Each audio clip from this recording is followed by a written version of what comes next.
first baby was 1855, so I'm gonna say 1854. I appreciate your traditional values. It's 1857. It's 1857. Let's see, who was Carver's first school teacher? Miss Beetle. Oh. Did you get it? Yeah, I got it. Yeah, I watch that every day. I used to have a pond, and I used to run around the neighborhood, and Is that Little House on Earth? Yeah. Oh, Yeah. no, I don't remember.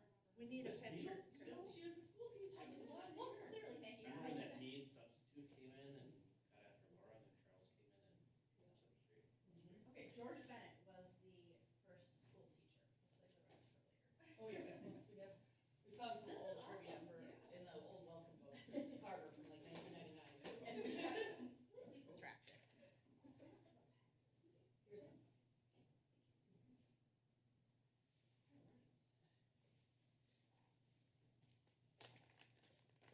I'm completely distracted. I'm not even set up now.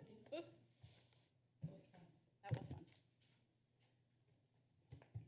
And Eric, why are you holding on to it since 1999? Yeah, there's another question there. So I'm purging records from the 90s.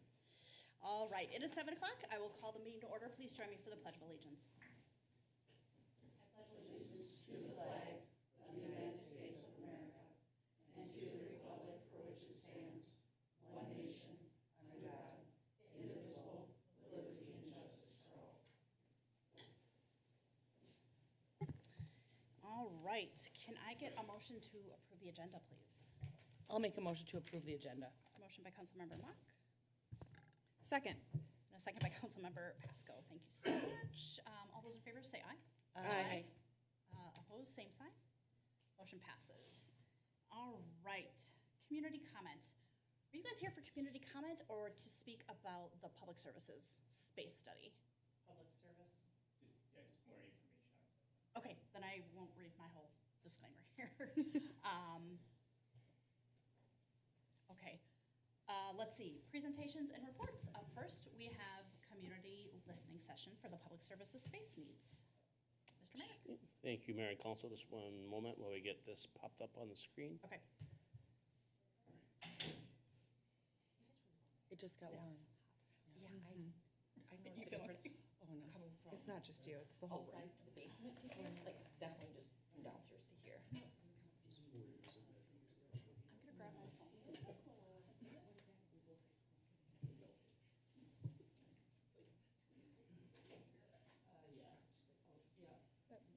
No, like as soon as I got it, like with the air's thick, like, ooh, it's like, yeah, all of a sudden, the pace slows down.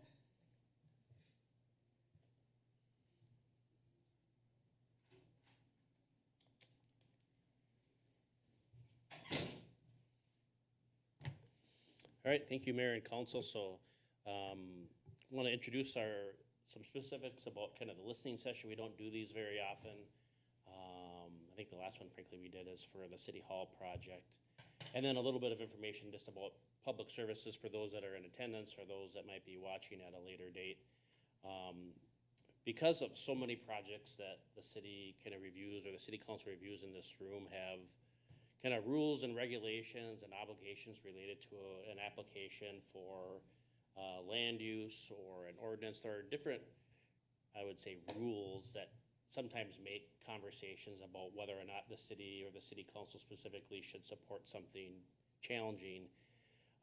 This is a rare occasion and I think an exciting one related to what the community should do about public services and the need for space before that project actually begins. So really all the city has done is hire an architect to look at space needs from an architectural perspective using some of their methodologies that they use for accommodating public services, public works, public utilities in that vein. And so what the design of this session is, we have written comments and then we also have an opportunity for folks to weigh in, is to provide the council perspectives prior to the council kind of engaging in a more full-throated exercise to look at space and what those space needs are. And there are varying options, but this is an opportunity to kind of confront this idea that kind of is pervasive amongst public processes where like people say this is a done deal, where even before we get started and the council decides if space is needed and how much and when, what ingredients, what tools are needed to make that kind of decision.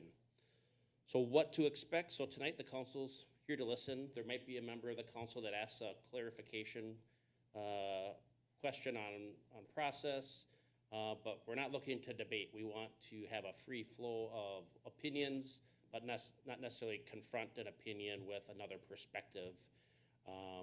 We are going to answer questions, either Andrew Simmons, the Director of Public Services and Engineering, or myself, that are readily available. But if there's something that needs a little bit more time, we're gonna prepare a what we've learned document and present that to the council for review on their meeting on the 7th. And that was done intentionally too, so that, you know, rather than going to the very next meeting, which is I think June 16th, and kind of following up, this gives the council some time to kind of resonate and think about the information that was provided tonight. I'm sure there's probably gonna be some residents or other community stakeholders that maybe provide information after they see this. So we're gonna compile that all into a document, have the council kind of sign off on that on the 7th, and then post that out in an upcoming newsletter. So here are a couple of the pieces that we've done. I think hopefully the biggest impact has been the monthly newsletter that we know gets into the hands, either digitally or physically, to every utility bill payer in the city. We also did social media, the website, et cetera, really trying to get the word out. So just kind of a general overview, not trying to push a point of view or perspective, but just kind of some information related to our space needs and what was found out. So essentially the Public Services Department is what Carver calls its traditional public works department. So it's a mix of work that you see in the streets, parks, utilities, pond maintenance, snow plowing, et cetera, street sweeping, facility maintenance. And so the essence is, you know, where to put all the vehicles, equipment, and space that is needed to run that kind of operation. We have three main facilities, one on Jonathan Carver Parkway, which is shared with the fire station. That's about 9,500 square feet. We have a downtown building, which is just across from the Getaway Motor Cafe. That building was previously the Carver Fire Station up until about 2003. And then prior to that, it was owned by Carver County, actually, as a kind of a street maintenance facility. I was talking to one of our local historians, Jimmy Fletcher, and he told me that when the county built it, shortly after that, that's when the 65 flood occurred, and then the county decided to sell it to the city for a fire station after seeing that the building had flooded to kind of, in essence, the top of the garage doors.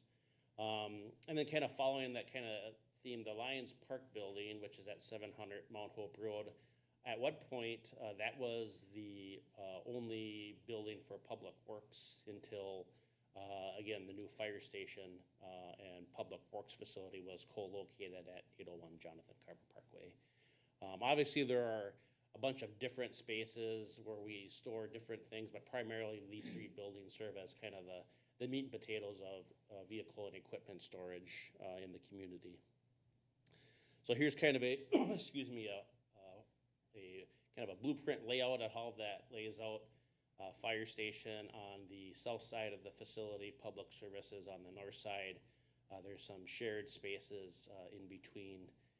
The city just moved forward with a pretty big investment to kind of isolate the turnout gear and some of the other related kind of safety sensitive equipment used by the fire department in a recent improvement project that was just completed this year. So the needs assessment, and again, the full report is in the council packet. It's also available online. It notes the current public services spaces total about 15,000 square feet. Based on their methodology for the space that's needed for a certain pickup truck or plow truck, number of employees, equipment that is used, They arrived, and the kind of the detailed analysis, again, is available in the report, at a space shortage of about 37,000 square feet. So just over double the amount that's currently in hand for the community. And so we're kind of looking at this in an envelope of one combined space. So if you were to combine those spaces, there's a total need of just under 53,000 square feet. And then they built out a needs analysis based on the 10-year staffing plan of the city, also the 10-year capital improvement plan of the city as it relates to public works, and then some population projections going out. And so you can see going from 20 years, 30 years, and 50 years, what their estimate is for space needs for public services in the city of Carver. And so kind of a visual representation of that. Here you can kind of see a phased development. 0 represents today's needs. So as you move forward along that spectrum of choices from 20 years, 30 years, and 50 years, you can see the denotations for general vehicle and equipment storage, vehicle maintenance, break room, meeting rooms, offices, and then workshops. So that's an area, think of like a welding area, sign fabrication, and so on. Right now, there's just kind of what I'd represent as kind of just a corner in one of the bays in the existing facility where that work goes on. So that's kind of would be a need day one. So that's where you see it as a 0 or today's need. Brent, I have one really quick question. So when you're looking at underneath the 20, the purple 20, the 30, 50, 20 are kind of all jumbled around. Tell me what I'm looking at there. So think of this, when you get at that, it's not necessarily phased like you would see it in the vehicle equipment storage.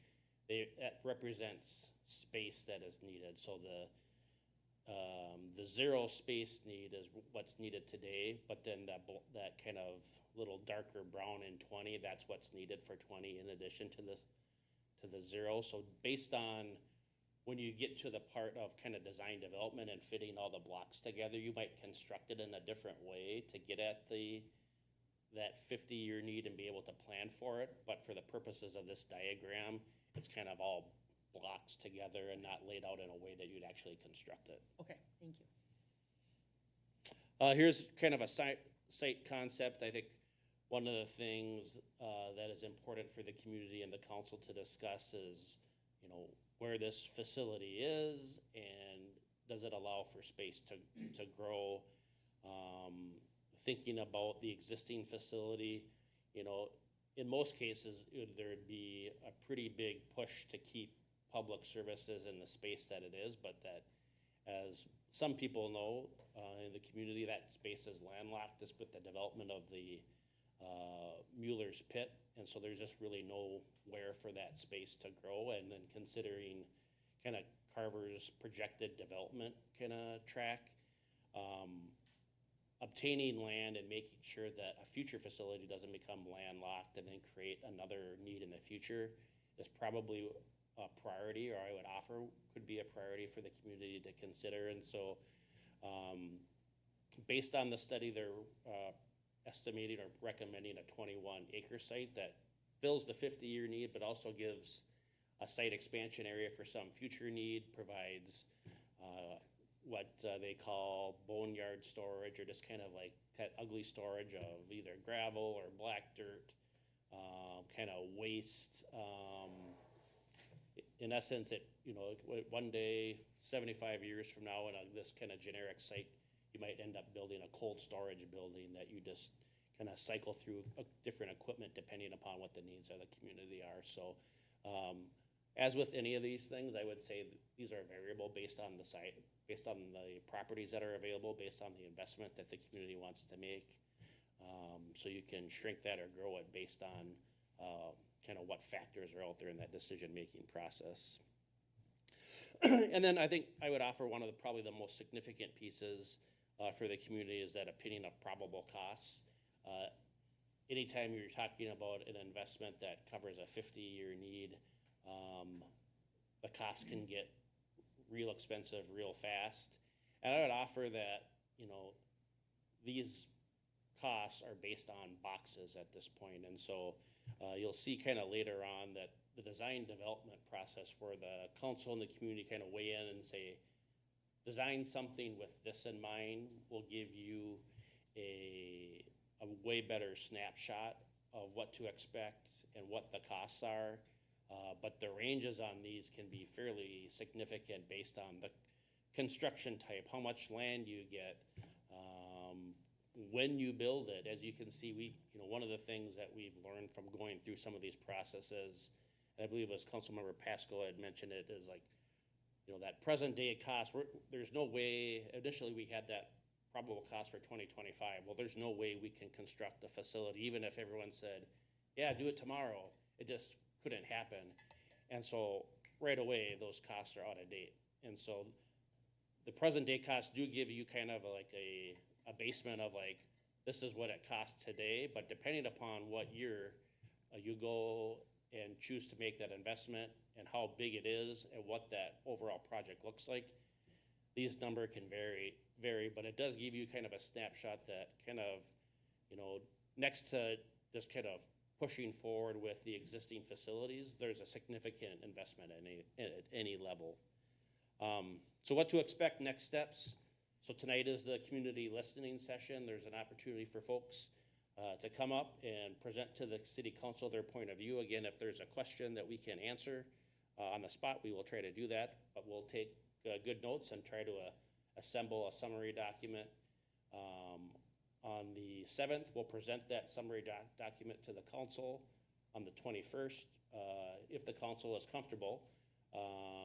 That's why I kind of put if necessary, or depending upon the action that you want to consider, the city council could make a determination on that design development phase. So that's not saying you're moving forward with the project, but what that does is one of those options, A through E, you could provide staff with, yes, go to an architect, get a proposal, and make this into something, a build year X, and with these kind of guiding principles in mind, I would say kind of a recipe of a little bit of what the community shares with the council and what the council takes from that and wants to input. And then going along with that, we do, from a staff perspective, do think it's imperative, regardless of where the council ends up on kind of design development, that the city council strongly consider a land review process and trying to acquire land. We've noticed a significant increase in cost per acre prices throughout the community with the growth that we're on.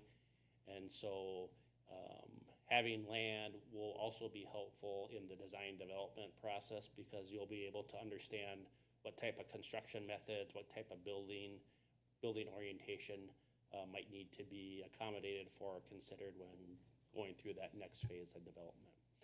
So with that, I'll throw it back to the council if there's any specific questions that you want to ask before we start taking community feedback. Questions? So I think this, just for you guys, much like the budget cycle, we've seen this a couple times already, so this is not new to us. That's why we don't have any questions. It's not that we're not engaged. So should we do public comment first and then do the email ones that are in the packet? Or are you going to? Up to you. Let's give you guys who came out on a rainy night the first opportunity. Who wants to go first? I know what to do. Do you want me to read your email, Sherry, first? No, or? that's right, I got it. Okay. All right. Can you introduce yourself and address, please? Yes, Mayor. My name is Sherry Welch, 958 Woodview Circle. So thank you for allowing me these few minutes. So I did send an email to Brent last week with just some general questions, and I like how you laid it out, Brent, about home improvement. So when I started reading through this, I actually was like, how did we get to this point, right? So I feel like maybe it's just I'm coming into this in the middle of the stream, and there's been a bunch of communication leading up to where we are tonight. But what my questions were pertaining more to Brent was, how did we get to the point where we've decided that public services is the area where we need to pick up and move to somewhere else in the city? So getting to your analogy of a home improvement project, we have so much money we need to spend. Where are we going to spend it? Are we gonna remodel a bathroom, a kitchen, the living room? Are we gonna remodel build a new fire station, public service? Is City Hall gonna be big enough? And those were the questions that came to my mind when I started reviewing the plan of, if we're actually planning out a 50-year plan for space needs, to me, it felt narrow-minded, that we don't have a more rounded, robust plan for the entire city in all departments. So that's kind of where my line of questioning to Brent is what was, and I'm really curious about the current building that they're in. So what was the long-term plan when that building was built? And was it a 30-year plan? Are we at year 29? Where are we at within that plan? So it'd be helpful to understand the plan, what was the plan for that building? When was it built? And then I was just curious, is there a document that kind of outlines it so we can see it, right? I think people will be interested in understanding that component of it. But then I have an extensive background in the fire service myself, being on the city of Chanhassen, and worked with the council in many aspects back then, and then of course living in the city of Victoria. And what they've done with the expansion of their fire station probably 15, 20 years ago now. But now they're in the process of building a new fire station and relocating off of Highway 5. They just recently built a public services building, all explosive growth that occurred within the last 10 years. So we're on the path of that. And I know that Victoria had a very detailed plan that addressed what they were gonna do for each areas of the city. Chanhassen is the same way. They're going through just finished a remodel of their public services. So I think it's important that the city have a more robust plan that goes beyond just the public service building. I think people want to kind of see that and understand, we're going to put our money here. Why is this a priority versus something else? Being my role on the planning commission, we have line of sight maybe to a very extensive growth on the south and west side of the city. And I think we need to be thoughtful about how does the fire department need to expand its facilities if that's the current model that fire departments are going to run from. It could be that by that time in 30 years, we've got a 24/7 department. We don't know. But I think we need to be thoughtful about what are the needs that are going to, what are the other needs that are going to have to be met from a fire service perspective. And then my last question, I had one around the plot of land. So it seemed very specific in this plan that it was 21.87 acres that was needed. I don't know if that was just a calculation or if we have a plot of land somewhere that we're thinking might be needed. But it felt, now that you said the boneyard approach, I know exactly what you're talking about, all that miscellaneous stuff where we just need a place to park it. I get that. But it just felt like in my opinion, based on the 50-year space need, that 21 acres seemed a little excessive. So just, my opinion there. But then my other concern was, this is the cost to replace public services. This doesn't incorporate the cost or the dollars that would be needed to revamp the current public services space. So if they move out into a new building, what is it going to take what are the needs for the fire station, the fire department to take over that other half? So I guess my point of view is, it feels, I can't tell if I'm coming into a planning process that has been, down the road for some time and we've landed on a public service need, or if we have to take a step back and map out what does the city of Carver need for all of its various areas. Those are my comments. Any questions for me? So just to follow up, I don't know if the council heard this prior to the meeting, but Sherry's email got thrown into my junk mail, so that's why it's not in the packet. Our IT system is working at overload, so there's a couple of answers to questions and we'll have this in the report, follow-up report too, but the building was built in 2003.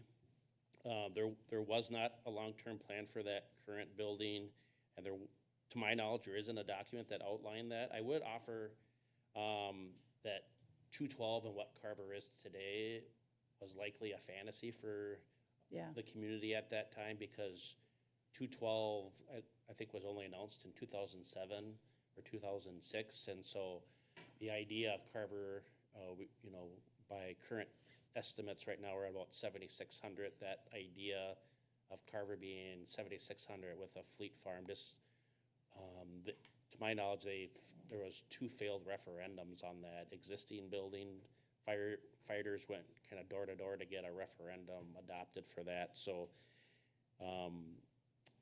as far as like the decision, there isn't like I would say like a complete, like, full breadth master plan report. I would say it's been talked about by kind of policy and discussions with the fire department leadership, council, for kind of a couple of factors. One, to the south and west of that, and north really, of that building aren't developable from a perspective, and public services will need additional outside storage. And so we made some efforts to acquire some property adjacent to the fire station public services facility, probably twice in the last 5 years, to no avail. At last word, at least officially to me, there wasn't an interest in selling that property. That might change at some point in the future, but that's what I'm operating under today. To the public services or public works facilities in general aren't designed the way that you see our existing building today. It was essentially built as a fire station first. You wouldn't see kind of dual doors on what you see on the east and west side of that building. It's not really efficient. You lose a bunch of storage space for an operation similar to public works. And then finally, just in my discussions with at least Chief Trimble, the fire station is kind of today and in the future in a great location, as in the center of the community. And if there's an opportunity to take over that space on the north side, it creates even a better opportunity for the growth of the fire station. Is there a need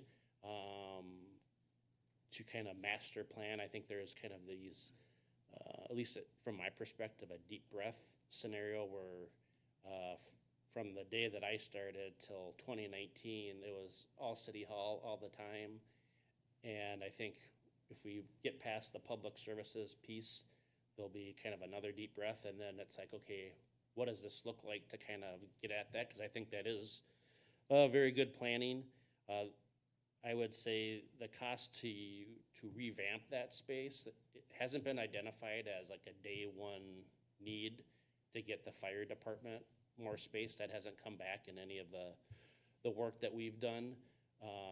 And also just to kind of, I would say in this space of kind of good governance, I didn't want to put the city council in a position where it's like, we don't have a registered need for the fire department, but here's like another thing that we want to do that. And so I just wanted, kind of in the kind of spirit of kind of public facilities fatigue that sometimes residents and communities can have, we wanted to kind of limit this to one opportunity at a time. I would say on land, we have, we've probably looked at a dozen sites in the last year. We're continuing to do our due diligence on that. We haven't shown the council any of those sites. That 21.67 is essentially a math result. We don't have a site in mind, and frankly, it's hard to find 20 acres just kind of standing alone. I can offer without kind of giving anything away. There's nothing like in the current city limits, just because of how the community has grown.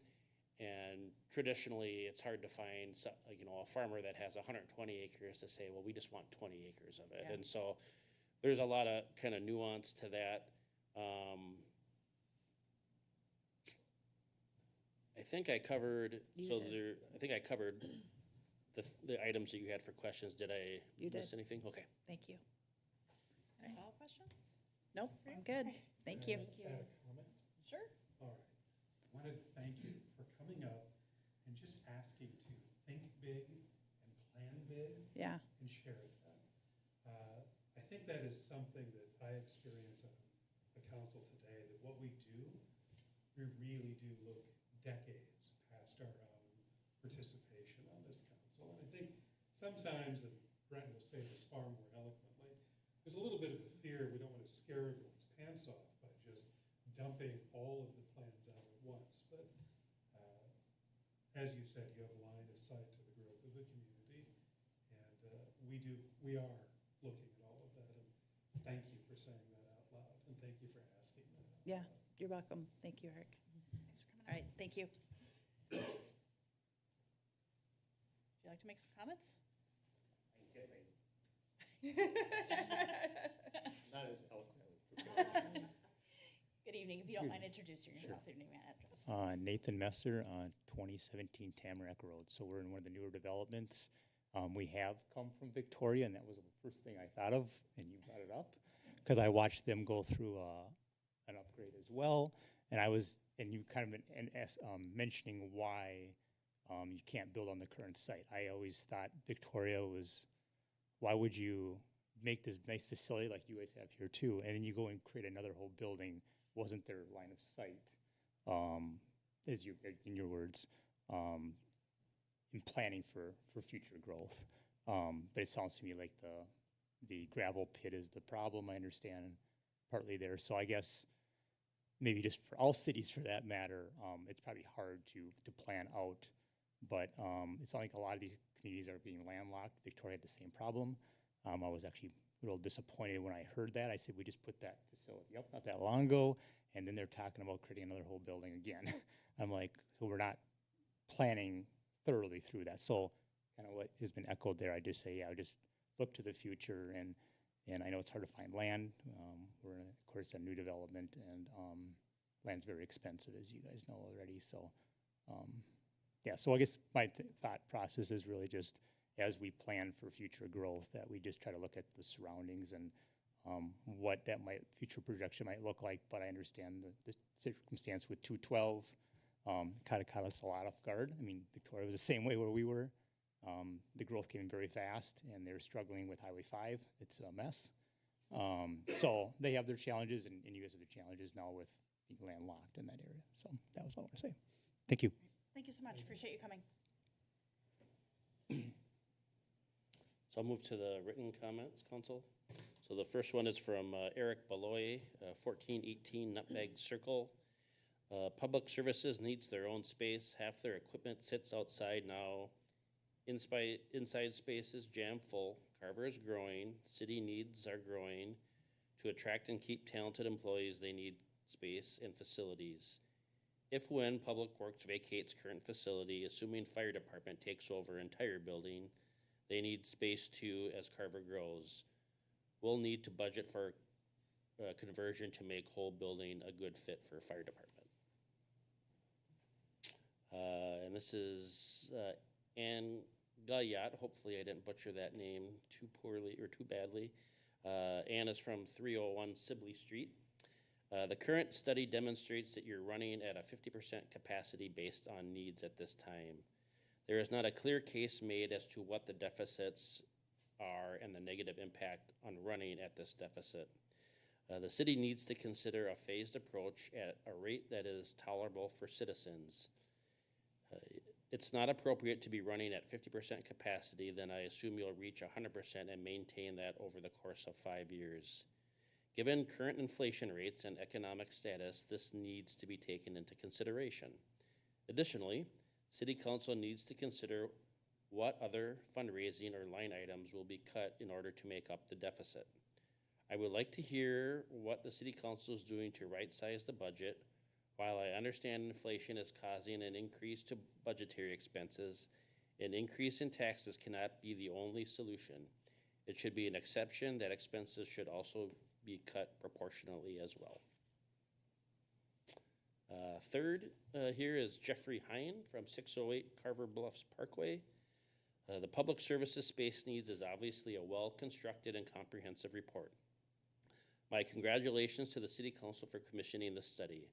I am impressed with the level of detail, the rationale provided for the recommendations, and for the comparative information with other like-sized municipalities. I did not see any mention of sustainable energy sources such as solar panels, or on-demand water heating to reduce the ongoing operational costs of the facility. I would recommend the city council communicate its and the community's questions and concerns to the architectural consultant for further input and possible amendment to the report.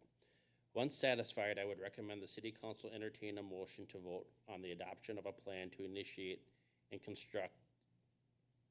construction of this much-needed facility. Just want to add to that, I did reach back out to Jeffrey and did share with him that any kind of sustainable practices would be considered in the design development process of the architectural review if we made it to that point. This is a email from Bridget Kelly to the mayor that the mayor shared. I don't have an address for Bridget at hand here. 201 3rd Street West. Oh, there we go, 201 3rd Street West, thank you. Hi Courtney, I will not be able to attend the scheduled meeting to hear input about the need for more storage. I thought I'd reach out after receiving the letter and the water bill about wanting input. I believe the city needs to live within their means a little bit more and be more conservative. Homeowners have to live within their means. Individuals have to live within their means and businesses as well. This is how life is. That includes the City of Carver, the council, and other planning committees. Governor Wall's budget plan projects double-digit tax increases for Carver County. That is astronomical. Maybe the city needs to put a hold on new developments for a while if it's costing the taxpayers additional money, or plain old put a hold on new storage facilities. If we pile this increase to these new costs for more city improvements, that is a large expense to all of us. There is a huge new development planned for near the gravel pit. From what I was told, the new developments are also the reason for the water bill increase. I can understand some reasonable growth, but not huge increases and costs to the taxpayers. We do not need to be the largest growing county or city in the state. Not everyone can make it to these council meetings to express their concerns, but I know most will not appreciate the increases. Is the city planning to tear down the storage facility across from Getaway? Will another one be put up there and come at another expense for the homeowners of Carver, or isn't that the new splash pad area? I appreciate you listening or reading and being welcoming to input from the community. Criticism and complaints are not always an easy thing to listen to when everyone is working hard and doing their best. I do also hope that some of the input you receive is taken into consideration. Thank you, Bridget Kelly. Here's another email received from the mayor from Eric Ricard. I've read the newsletter and see the concerns about public services space. I know this has been an ongoing issue. I can only imagine the battle to get public support for this will make it difficult. What is the solution to the space issue today? The idea I shared in past is to think of different space for different uses. Like maybe we don't store equipment in maintenance bays. In the same way, not every bay needs to be a maintenance bay. Could off-season snow lawn equipment be stored in a Lester building? Quality building brand often used in farms in the off-season. That building would be for storage, but not for maintenance. I know this is different than how staff would want to operate and different to how other communities operate. I do think we could create storage space for less money with this approach. Possible, a storage building has a slab, floor, lights, but no heat. Again, I'm just gonna make a note, I looked up Lester Buildings, it's a pole barn. So if anyone didn't see that one. This is from Adam Teskey, 1327 Lywood Parkway. Carver is growing and expected to significantly grow over time. Further costs will only rise, and what seems expensive today will feel like a bargain in 50 years. As a taxpayer who loves Carver, my opinion is to build for the future and not for today. Build for the 50 years ahead. If there's excess space, the city can rent some out and generate income until the space is needed. And finally, Connie Wolf of 1948 Mulberry Lane. I think to ask for Carver residents to pay it forward for 30 to 50 years on development is unfair. The city will grow for those needs and more will be able to help pay for those needs when needed. Taxes are already high in this county state. This needs a stage plan, not a one-size-fits-all today. Then she has another comment. See above, focus on bringing more businesses to city, which will offset the costs to residential taxpayers. And that's all the written comments that we received. All right, thank you. Let's see, so that was it. That was the listening session. We're not making any decisions on this tonight, as kind of Brent outlined in his presentation. We are truly just here to listen, and I appreciate you guys both coming out. But I think that wraps this agenda item, unless you guys have any thoughts. Okay. We have no public hearings tonight. Can I get a motion to approve the consent agenda? I'll make a motion to approve the consent agenda. Motion by Councilmember Perchman, I'll second. second by Councilmember Sayer. Any further discussion? All those in favor say aye. Aye. Opposed, same sign. Motion passes. All right, no business items tonight. Communications. Anything from you? Okay. Eric? No, I don't have anything to add other than the history I brought from the city from 25 years ago. Do you want to read a question just to get credit for? I think it should go out in the community newsletter. Do the trivia first and then provide the answers. It would be fun to actually have like a QR code. Maybe that's something we can do in the next newsletter. I think you should just put the question in and then, follow up, and then each one after that has an answer to the previous week. Oh, Yeah. social media Can you hand content. that to me for just a second?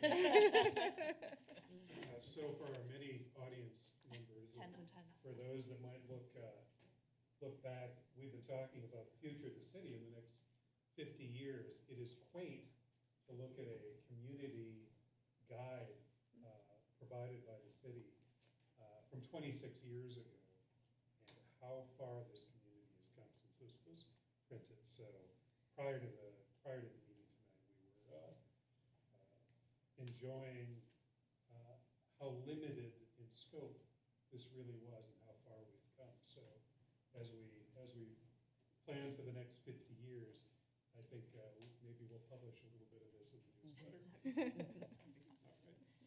Okay, beat 26-year-old Carver history. Lorico?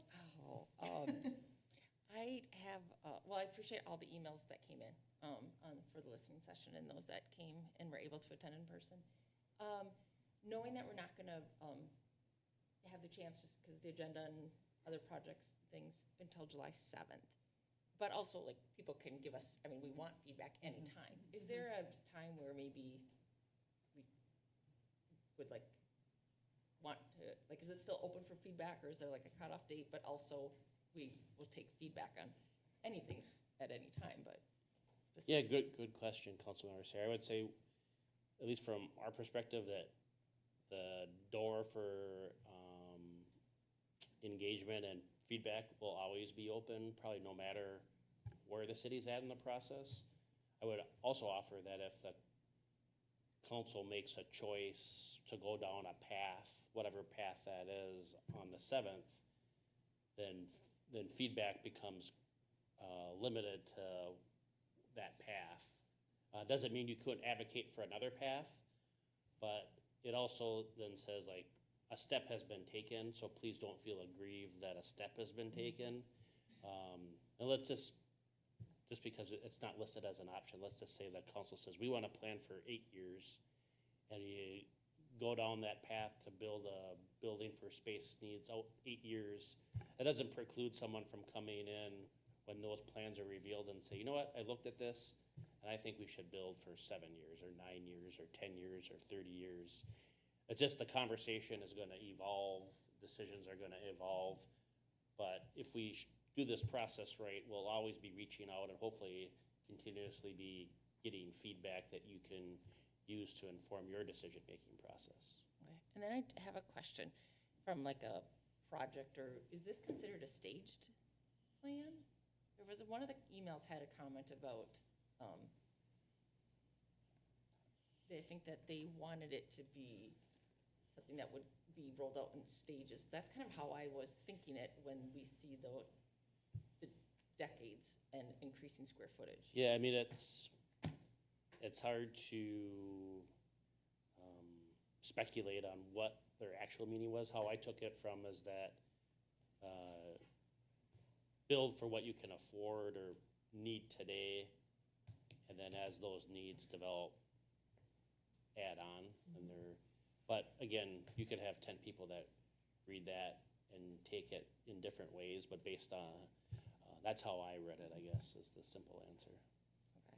Yeah, I know for me, I'm gonna look to also how our school district has been able to add on to elementary schools over the past plus decade.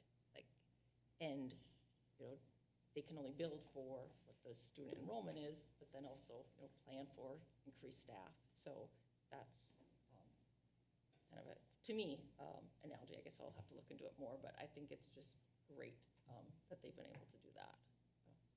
So I want to be set up that we could do something like that. So thank you for clarifying that. I don't have any other updates. Christie? I don't have anything. I don't have anything. All right. Just a small handful of things for me. On May 21st and 22nd, I took place in the meetings with Great River Energy. I think most of us did. I know that on the 22nd was the in-person meeting. I showed up for a little bit, and Kayla and Lori were at that one.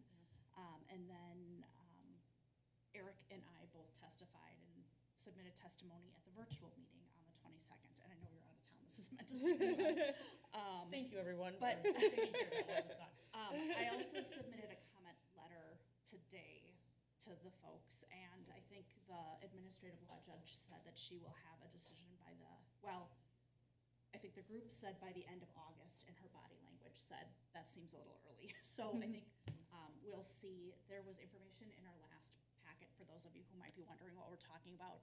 There is a group called Great River Energy, which I keep thinking Great River Greening, which is a different group that we're working with on Creekside Park.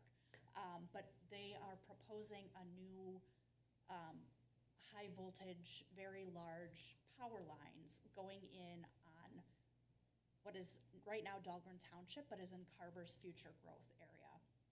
And these kinds of power lines mean that there's gonna be like 100-foot easement where there will not be any development allowed. So if you think of kind of the power lines that are in Community Park, which is just right up the hill here, it's probably part of the reason why that's a park is because you can't build and you can't do anything underneath those. So just going down this rabbit hole a little bit, the planning process left the city of Carver out of it while they got feedback from Victoria and Carver County, which didn't really sit well with anybody up here and anybody sitting out there. So we kind of expressed our feelings about that and are trying to do our best to advocate on behalf of the city to see if they'll move it to a different area where there's either an existing roadway or existing power lines. So we'll know a little bit more about that in August. But thank you all. It was kind of fun to see us come around, even though I think we were a little torqued about it, around an issue, and to kind of honestly be on the other side of things where I didn't necessarily felt listened to on Wednesday night, and and the community meeting beforehand. So for me, it was a learning of how I want to treat people and how I want to receive comments. So it'll be interesting to see more on that in August. Can I ask you one question on that? Yep. So when it was brought up to them about us being left out of the comment period, what was their response to that? Why, did they give any reasons why, or excuses, why we were left out of that? I don't remember that coming up on Wednesday night. Did you ask them that specifically? Not really. I mean, we asked them that. They just said it was unfortunate, essentially. Not verbatim, but that was the message. Can I ask a follow-up question? Always. All right, since we have our attorney in the room. By I'm way, nervous. so by way of Great River Energy engaging Carver County, engaging the city of Victoria for this planning, and then moving forward without engaging the community that it's going to impact, did they set any precedents for engagement that gives us any kind of legal standing should there be a challenge? That's a probably Yeah. a long-winded answer, but. Yeah, I don't know. I don't candidly know a lot about this process, and even if there's a legal requirement that they engage, and just by engaging with other communities, it doesn't create a legal requirement that they do it with everybody, to my knowledge. This wasn't on my radar until I noticed it on the last meeting agenda, so I talked briefly with Erin about it, just because I was curious to hear what's going on and why we're involved. And she made it sound like they simply seem to overlook the fact that this plan went through a part of Carver, whether that was intentional or not. I mean, I assume the fact that they engaged two other public entities and not us probably means it was just an oversight. Why would they leave a city out of that planning process when, this was an area in our growth area, our development plans and all that. But I need to know a lot more about why they engaged, what process are they going through. I mean, my guess is if anyone has the ability to, push back and maybe exercise some legal rights, it's going to be the property owners that are affected by these takings. It's not going to be a city that happens to have property within, the area that they have planned projects going through them. So those were the words I used in my testimony in stating that with the assumption that this was an oversight, that we would ask them to engage with us. Otherwise, it would seem the other side of that is self-serving, so. Thank you for clarifying. Yes, we'll go along with the self-serving. It's a lot easier to jam it through an area when no one says anything because they didn't know about it. So, thank you for using the word We're self-serving. clearly all very hot about this issue, and I have poked 4 bears. With that, let's talk about a less controversial subject.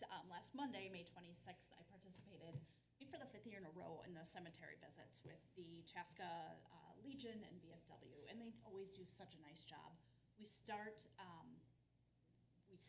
in East Union, and then we go to St. Nick's, and then we go to Mount Hope, and then there are 5 other stops throughout the day with a parade through downtown Chaska at the end. But a bunch of veterans who do the nicest ceremonies, and it's very brief, and it's very much on schedule, and it's very much like timed out, and we've got to move faster as we're traveling, and you're not there by 6:55, you're late, as I learned one time. But a really, really nice program, and we had fantastic weather for it this year, so that was very, very nice. And then last Friday on May 30th, I participated in Career Day at Chaska Middle School. Mrs. Katie Rotunda, who's also a Carver resident, had a bunch of people in. I do the slot right before lunch for a bunch of 7th graders, so they weren't super engaged. It was a little hard to get them to ask questions, but I think it was a really good experience, and they were very interested, the couple that asked questions about the mayor role and kind of what happens with that, but also kind of teaching them that this isn't necessarily the career or how I pay my bills, so, but a really great opportunity, so. That is it for me. Oh, maybe just one other call out. Within the last week, you guys all got the email. I think that this is probably the same thing, the letter from the Met Council. We got our population estimates. And in Carver, we rely on the Met Council, who does all the planning activities so that they know what the population is going to look like in the 9 years between censuses. So their population estimates that they get to us are always a year behind. So their population estimate for April 1st of 2024 was, I think it was 7,029. So we're growing. I was talking to Brent, well, I sent Brent an email. I remember it feels like it was just yesterday when we were thrilled that we reached the 5,000 threshold because of some of the economic opportunities that that brings. So here we are at 7,000. So with that, I don't have anything else. Can I get a motion to adjourn? I'll make a motion to adjourn. I'll second. Eric Pershman, second by Christine Mock. Any further discussion, which isn't needed? All those in favor say aye. Aye. Opposed, same sign. Motion passes. Good evening.